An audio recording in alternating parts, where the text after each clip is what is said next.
with continuation to the lecture number 13, the rate of introduction of superelevation will be discussed here. Till last lecture we have discussed the rate of centrifugal acceleration, and that is Ls equal to Pq by Cr, that is length of transition curve based on the rate of change of centrifugal acceleration, that will be given with Vq by Cr, and C is 80 by 75 plus V, that will be given with the particular value. And once you get the centrifugal acceleration, you have to substitute into the equation and you will get with the length of transition curve. So similarly, as we have considered the centrifugal acceleration in the transition curve of horizontal alignment, even the rate of introduction of superelevation is also considered, because and the safeguard into the movement for the vehicle traveling in a horizontal alignment of curve, that is provided with transition curve, is mainly because it will give a gradual introduction to the centrifugal acceleration, and rate of introduction of superelevation will be gradually increased. So that to analyze this length of transition curve, the condition must be considered here. The condition is superelevation. Right here, once we consider the superelevation, it is considered to be rise towards outer edge and considered from center line or to the inner point of the road. Right here, there are some conditions, or there are some suggestions is given by Indian Road Congress, that is, whenever you are providing superelevation on transition curve, the value of n, the n is nothing but the rise to the, that is on the base, that is given for in plane areas as 1 in 150. For in plane areas it is given as 1 in 150, and similarly in hilly areas or in build up areas, that is given with 1 in 100. In plane areas it is, say, consider plane.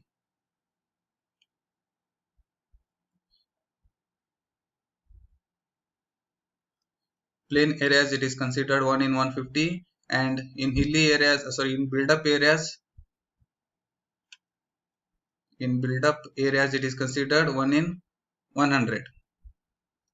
Similarly, 1 in 160, that is n value 1 in 160 is considered in hilly areas or in hilly roads. Right, these values must be remembered, because whenever the transition is considered in plain areas or in build up areas or in hilly roads, the n value must be remembered to substitute in the equation. So here, whenever we consider the super elevation, that is E, and that will be considered along with the curve.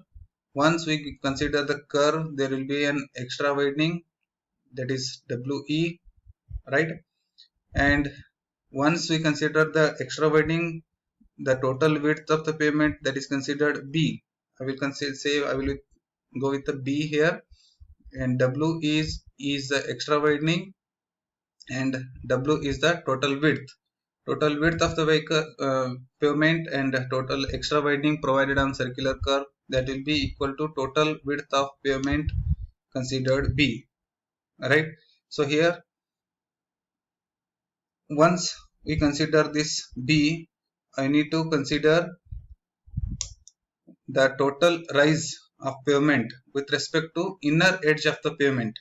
With respect to inner edge of the pavement is nothing but here, say I will mark over this point. This is inner edge of the pavement rotated with inner edge of the pavement, and this is rotated with center of the pavement.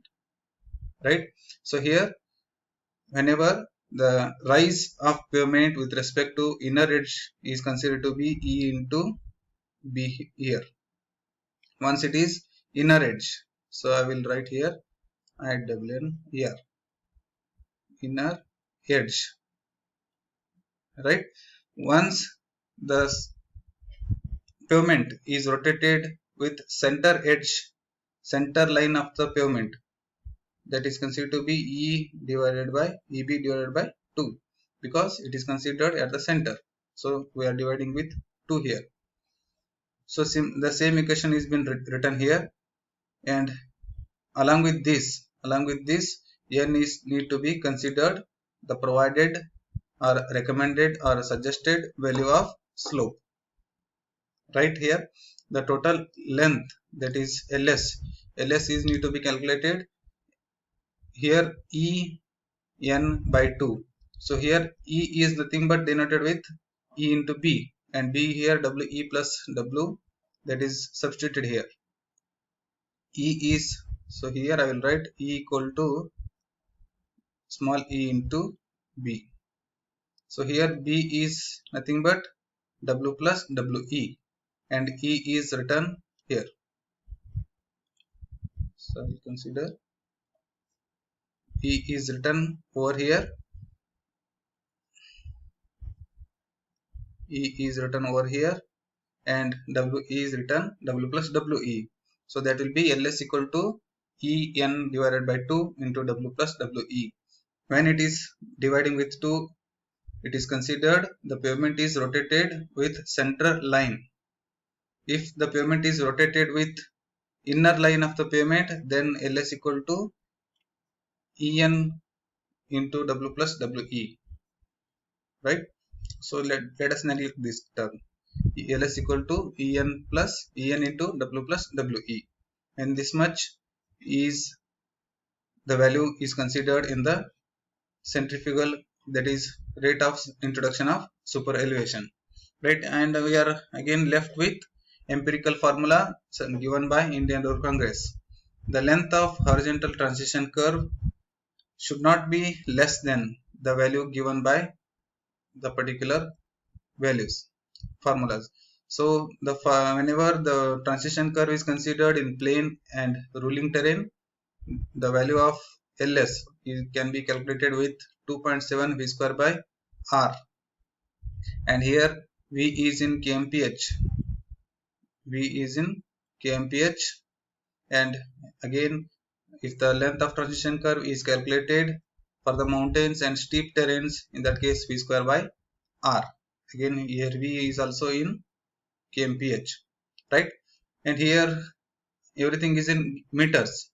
N will be depend upon this condition, whether 150 or whether 100, that means in plain areas or in build up areas or in hilly areas, in which place the particular highway alignment is lying. So that on that condition we can consider the value of N and E, W plus WE. Sometimes WE will not be given. This WE has to be calculated by using mechanical widening and psychological widening, that is N L square by 2R and then V by 9.5 under root R. Right, this much has to be calculated. Once we complete the calculation of length of transition curve using the rate of change of centrifugal acceleration, rate of introduction of super elevation, and the given empirical formulas, based on the obtained values, the length of transition curve for design should be the highest of these three values. These three is nothing but, one condition is rate of change of centrifugal acceleration, and from this you will be calculated using LS equal to VQ by CR, and you will be given, you will be end with a particular length, and again the rate of introduction of super elevation, at the end you will be end with a particular value of length of super elevation, that is transition curve, and again based on these two formula you will be end up with a particular value, right? And this again we have to consider the value. Once we consider these three values, we have to adopt the highest of the three values mentioned are considered here.